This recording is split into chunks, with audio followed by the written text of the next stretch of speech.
সাইফ হাসানের কথা না বললেই নয়। সাইফ হাসান যেভাবে বাংলাদেশ দলে খেলতেছেন এবং তিনি যেভাবে দলের রান করার জন্য ভূমিকা পালন করতেছেন, এক কথায় অনন্য।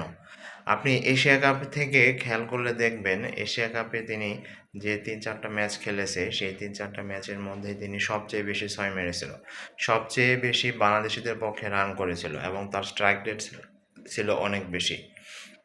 আর এই সাইফ হাসানই আহ, প্রথমবার অভিষেক হওয়ার পর 4 বছর দলে কোনো সুযোগই পাননি তার ব্যাটিং স্টাইলের জন্য। অবশেষে তিনি এই 4 বছরের ব্যাটিং স্টাইল ঠিক পরিবর্তন করে দলে এখন নিয়মিত মুখ হয়ে গেছেন।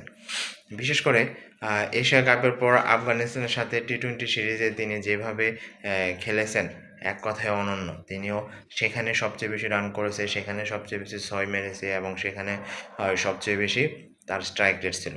যদিও আফগানিস্তানের ওয়ানডে সিরিজে তেমন ভালো করতে পারেনি, তবুও এখানে ভালো খেলার চেষ্টা করেছে।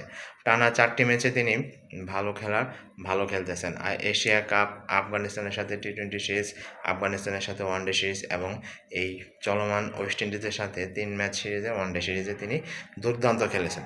এই ওয়েস্ট ইন্ডিজের সাথেও তিনি সবচেয়ে বেশি রান করেছেন, দ্বিতীয় সর্বোচ্চ রান করেছেন এবং সবচেয়ে বেশি ছয় মেরেছেন। তার স্ট্রাইক রেট ছিল অনেক বেশি। বিশেষ করে তৃতীয় ওয়ানডে তো বললেই নয়, তিনি 75 বলে 80 রান করে দলের যে অত্যন্ত গুরুত্বপূর্ণ ভূমিকা পালন করেছেন এবং তার কল্যাণেই বাংলাদেশ তৃতীয় ওয়ানডেতে জিতে সিরিজ জিতে নিয়েছে।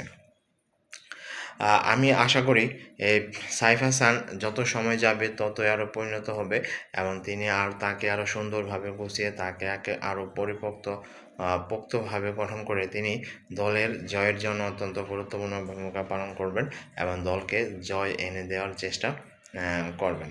কারণ সাইফ হাসানের হাতে অনেক স্ট্রাইক রয়েছে। কারণ আপনি খেয়াল করে দেখেন, এই কয়েকটা সিরিজে সাইফ হাসান যেভাবে খেলেছে, তিনি মারলেই ছয়, উপরে তুলে মারলেই ছয়। আমরা প্রায় এশিয়া কাপ থেকে এই ওয়েস্ট ইন্ডিজ পর্যন্ত সিরিজে সব কিছু দেখতেছি, তিনি হাত খুলে মারলেই ছয় হয়ে যায়। এরকম ব্যাটসম্যান বাংলাদেশের জন্য দরকার। বিশেষ করে বাংলাদেশের ব্যাটসম্যানরা যেহেতু তেমন রান করতে পারে না, তারা ভালো খেলতে পারে না। এখন এরকম ব্যাটসম্যান, সাইফ হাসানের মতো ব্যাটসম্যান দরকার।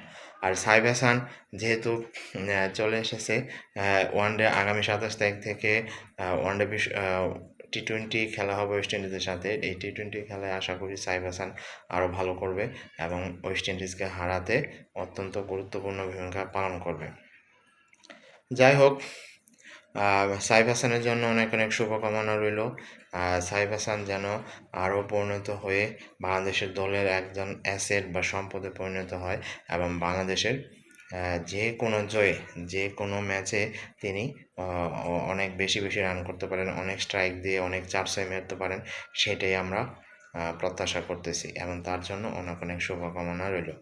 আপনারা কি মনে করেন সাইফ হাসানকে ভবিষ্যতে বাংলাদেশ দলের জন্য কি ব্যাটসম্যান হয়ে উঠবে এবং তিনি মূল ব্যাটসম্যান হয়ে বাংলাদেশ দলের গুরুত্বপূর্ণ ভূমিকা পালন করবে? সেটা আপনারা আমাদের কমেন্ট বক্সে লিখে জানিয়ে দিতে পারেন। ধন্যবাদ সবাইকে, ভালো থাকবেন।